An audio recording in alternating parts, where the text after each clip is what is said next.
그때에 제자들이 예수께 나와 이르되 천국에서는 누가 크니이까?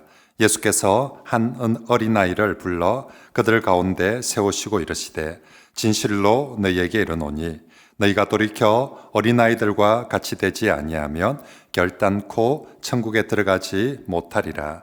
그러므로 누구든지 이 어린아이와 같이 자기를 낮추는 사람이 천국에서 큰 자니라. 또 누구든지 내 이름으로 이런 어린아이 하나를 영접하면 곧 나를 영접하니니. 아멘.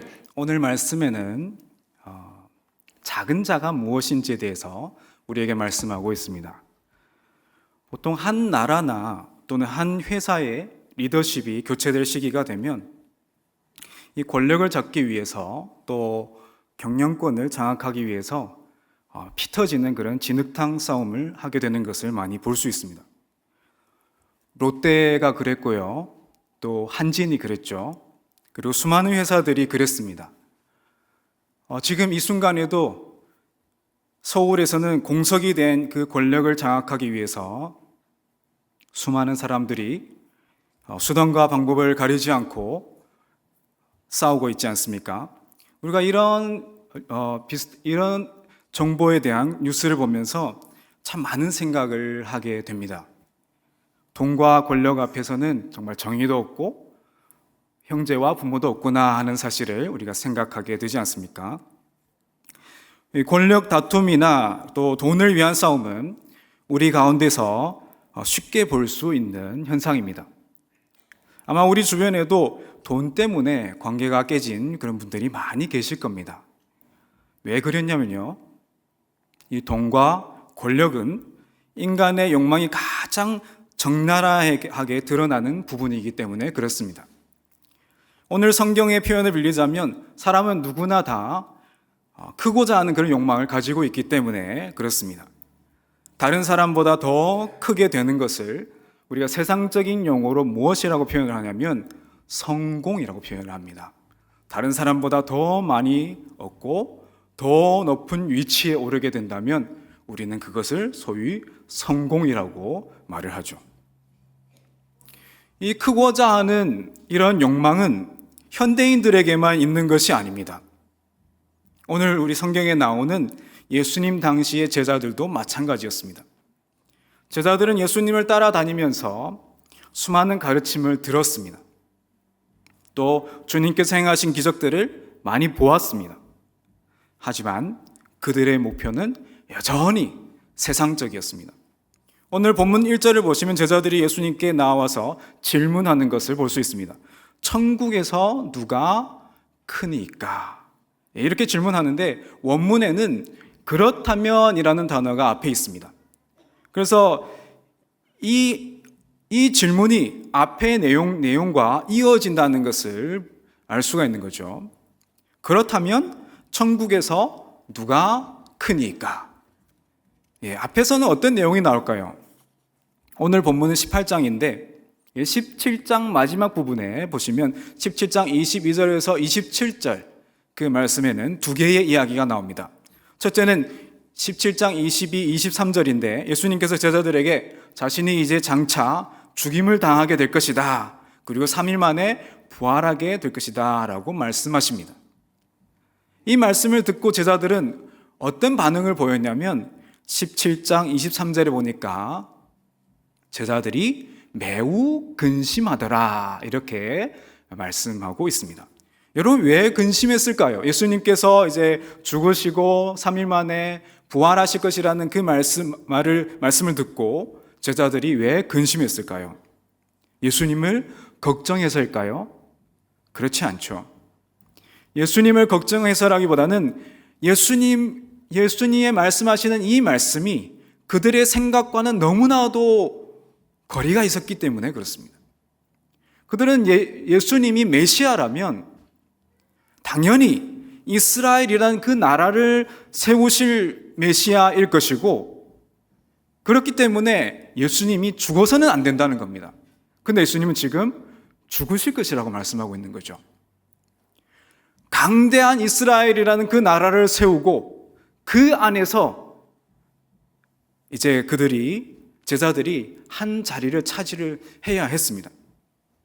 근데 지금 예수님은 죽으신다고 말씀하고 있는 거죠.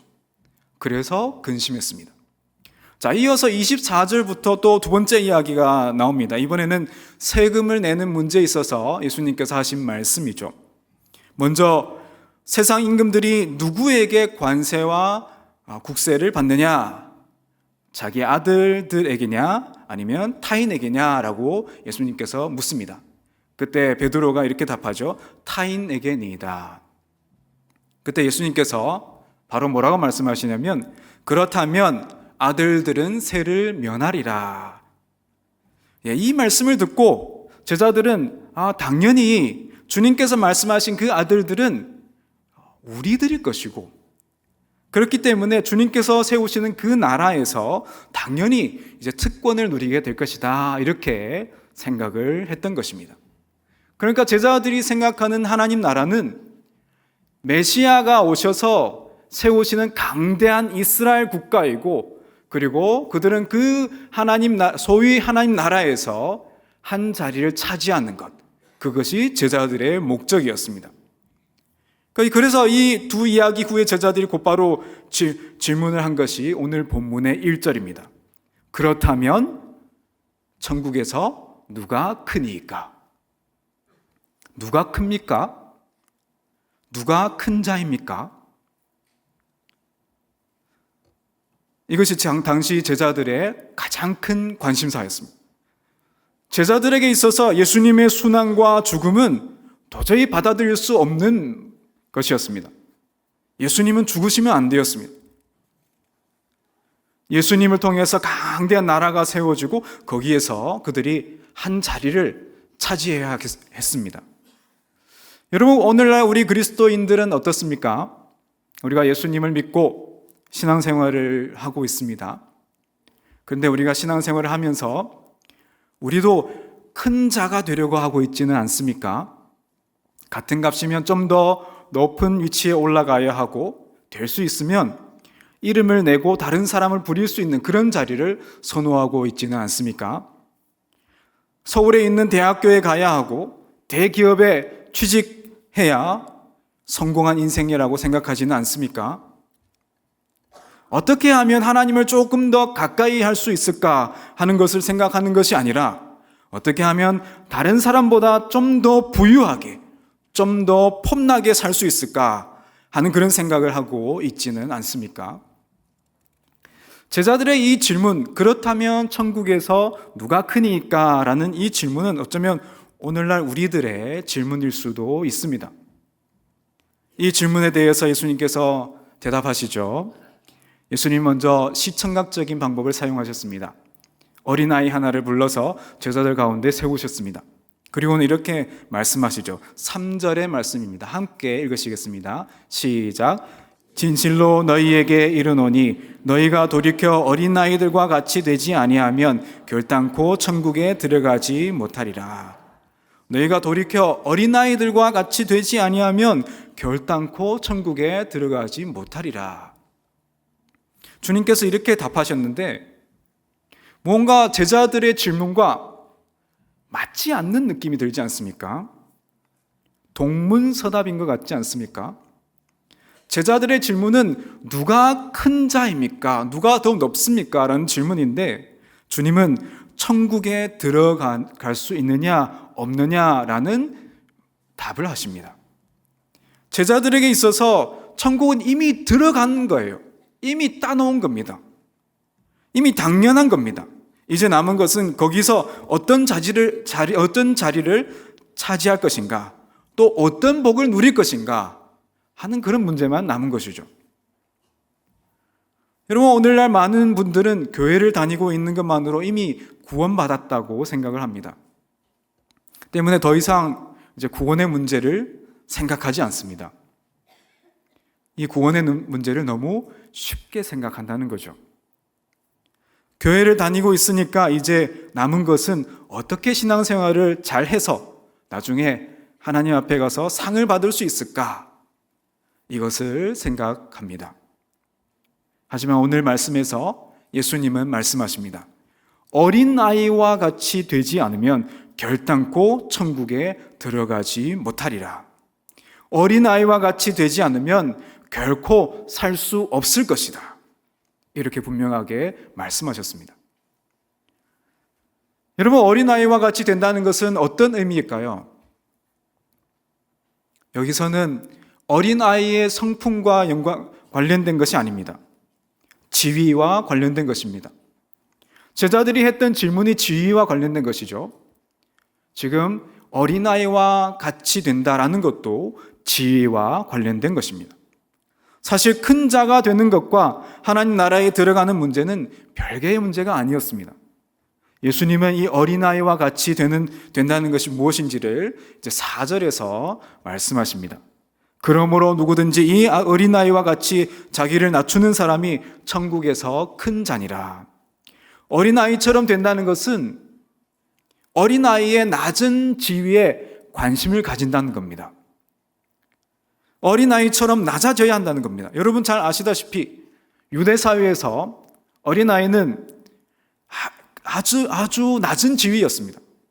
아무런 권리를 주장할 수가 없었습니다.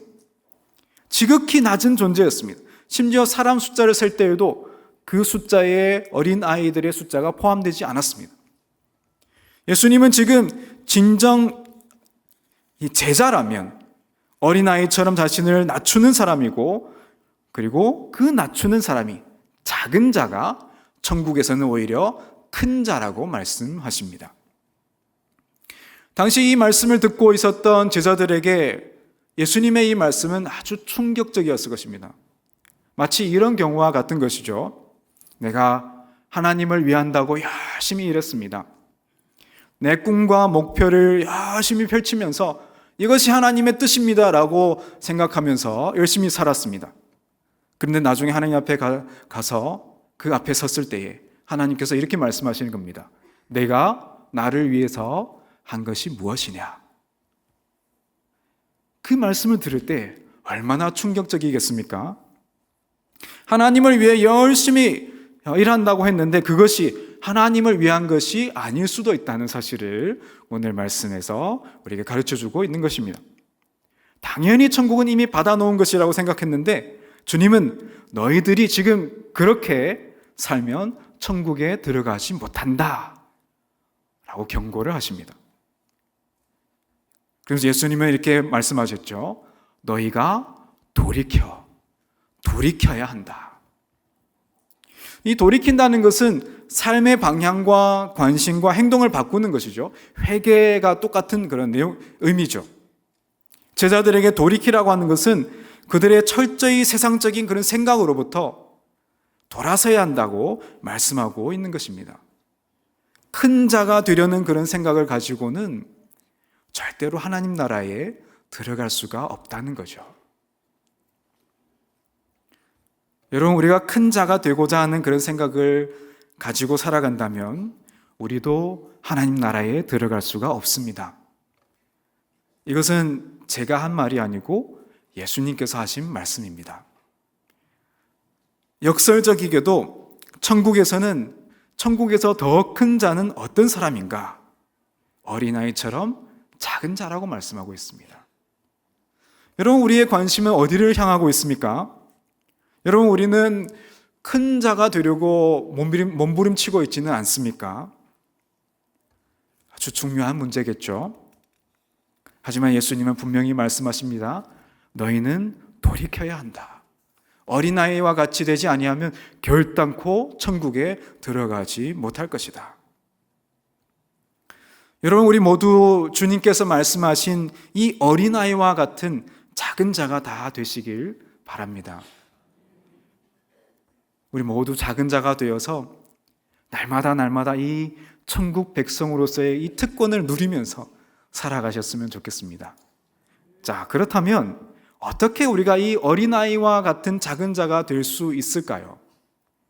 우리 주님은 이런 작은 자가 되지 않으면 천국에 들어갈 수 없다라고 말씀하셨지만 우리에게 너희들의 노력으로 작은 자가 되어라 이렇게 말씀하지도 않으셨습니다. 우리에게 힘써 작은 자가 되라 이렇게 말씀하지 않으셨습니다. 왜 그럴까요? 이 작은 자가 되는 것은 우리 인간의 노력으로 할 수 있는 일이 아니기 때문입니다. 인간적인 겸손은 우리가 얼마든지 흉내를 낼 수 있죠. 내가 겸손한 척을 할 수 있습니다. 내가 낮은 자인 척 할 수 있습니다. 하지만 주님께서 말씀하신 이 천국 백성의 모습인 이 작은 자의 모습은 절대로 흉내낼 수 없는 겁니다. 우리 주님께서 말씀하신 이 작은 자는 단순히 이 겸손한 사람이 아니고, 겸손이라는 것은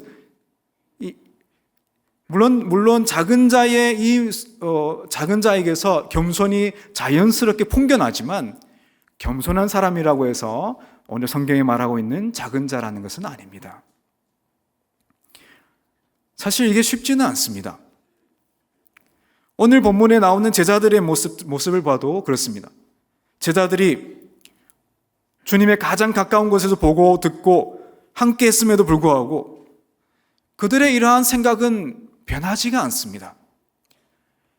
지금 우리가 읽은 이 마태복음 18장에서 제자들이 크고자 하는 그런 생각을 드러냈다면, 이 생각이 어디까지 가게 되냐면, 예수님께서 나중에 십자가에 못 박히시고 부활하시고 이제 다시 그들에게 나타나셨을 때, 이제 승천하기 그 직전까지 제자들의 이러한 생각은 바뀌지가 않습니다.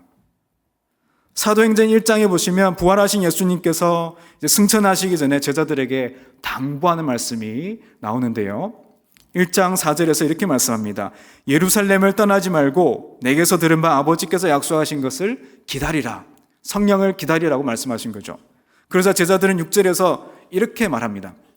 그들이 모였을 때에 예수께 여쭈어 이르되 주께서 이스라엘 나라를 회복하심이 이때이니까. 주께서 이스라엘 나라를 회복하심이 이때이니까. 제자들은 예수님이 승천하시기 그 직전까지, 그때까지라도 메시아이신 예수님은 이제 이스라엘이라는 그 나라를 회복하실 것으로 생각했습니다. 그 나라에서 한 자리를 차지하려고 했던 그 생각이 여전히 바뀌지가 않았다는 겁니다. 이제 예수님께서 드디어 성령님을 통해서 이 강대한 이스라엘 나라를 세우시겠구나 라고 생각을 했던 것입니다. 마태복음 18장의 그 모습이 여전히 변하지 않았음을 우리가 알 수 있습니다. 그런데 제자들이 언제 변하게 됩니까?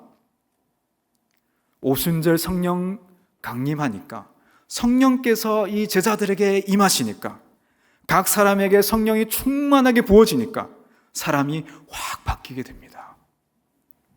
더 이상 큰 자가 되는 것이 그들의 목표가 되지 않습니다. 성령이 충만해지니까 사람을 보지 않습니다. 하나님 앞에서 나라는 존재가 얼마나 연약하고 얼마나 죄악스러운 존재인지를 알게 됩니다. 하나님 없이는 단 한순간도 살 수 없는 존재라는 것을 알게 됩니다. 나의 생각을 가지고 살아가는 것만큼 의미 없는 것이 없다는 것을 알게 됩니다. 그래서 평생 하나님 앞에서 하나님 말씀만을 붙들고 살아가는 그런 인생이 되지 않습니까? 여러분, 주님께서 말씀하신 이 작은 자는 바로 이런 사람입니다. 하나님 앞에서 나의 약함을 처절하게 경험한 사람. 그래서 하나님만을 의지할 수밖에 없는 사람. 다른 그 무엇도 나에게 위로가 되지 않는 사람. 세상의 그 무엇으로도 나를 행복하게 할 수 없는 사람. 오직 하나님만으로 행복해질 수 있는 그런 사람이 오늘 성경에서 말하고 있는 이 작은 자입니다. 여러분, 우리 모두 이런 작은 자가 다 되시길 바랍니다. 하나님만을 바라볼 수밖에 없는 그런 작은 자들이 다 되시길 바랍니다. 작은 자가 되기 위해서는 하나님의 은혜가 필요합니다. 우리가 스스로 그렇게 될 수는 없지 않습니까?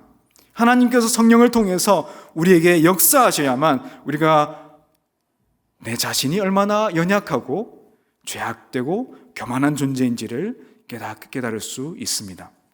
다만 우리가 할 수 있는 것은 무엇일까요? 매일매일 이 말씀 앞에, 이 하나님의 말씀 앞에 내 자신을 비추어 보는 것입니다. 과연 내가 어디를 향해서 나아가고 있는지, 내가 과연 더 크기 위해서, 더 큰 자가 되기 위해서 나아가고 있는지, 아니면 오늘 말씀에서 말하고 있는 것처럼 작은 자가 되어서 살아가고 있는지, 매일매일 우리의 삶 속에서 우리의 모습을 뒤돌아보고 비추어 보아야 한다는 것입니다. 만약 내가 여전히 큰 자가 되기를 원하고 있다면, 여전히 내가 더 많은 것을 주려고 하고, 더 높은 곳에 가고, 그래서 다른 사람 앞에서 텅텅거리면서 살고자 하는 그런 욕망으로 살아가고 있다면, 그것은 내 신앙이 문제가 있다는 것을 의미하는 것이 아니겠습니까? 그럴 때에는 다른 생각하지 마시고 바로 하나님 앞에 무릎 꿇고 기도하시기 바랍니다. 하나님 앞에 간절히 구하시기 바랍니다. 하나님, 내가 이런 사람입니다. 내 마음과 내 삶을 변화시켜 주시옵소서. 하나님 역사하여 주시옵소서. 은혜를 내려 주시옵소서. 하나님이 아니면 저는 절대로 하나님께서 말씀하시는 그 길을 갈 수가 없습니다. 이렇게 고백하며 기도하며 나아가시기 바랍니다. 우리가 이렇게 계속해서 하나님 앞에 구하며 나아갈 때 하나님은 반드시 우리로 하여금 작은 자가 되게 하는 그런 은혜를 우리에게 부어주실 것입니다. 우리 주님께서는 이 작은 자를 소중하게 생각하십니다. 그래서 5절에 보시면 또 누구든지 내 이름으로 이런 어린아이 하나를 영접하면 곧 나를 영접함이니 라고 말씀하고 있습니다. 우리 주님은 작은 자를 주님과 동일시하십니다. 그 누구보다도 소중하게 여기십니다. 천국에서는 이 작은 자들이 가장 큰 자들입니다. 이런 작은 자를 주님의 이름으로 영접하면 곧 주님을 영접한 것이라고 말씀하고 있습니다. 주님의 이름으로 영접한다는 것, 그 작은 자들의 삶 속에서 예수 그리스도의 모습을 발견하고 그리고 그 사람을 예수 그리스도처럼 영접한다는 것입니다. 우리 가운데서 작은 자들이 넘쳐나고 그리고 서로 그 작은 자들의 모습 속에서 예수 그리스도를 발견하게 되기를 바랍니다. 반대로 또 작은 자를 실족시키는 것이 얼마나 무거운 죄인가를 우리가 읽지는 않았지만 6절부터 말씀하고 있습니다. 나를 믿는 작은 자 중 하나라도 실족하게 하면 연자맷돌이 그 목에 달린 채로 깊은 바다에 빠지는 것이 낫다라고 말씀합니다.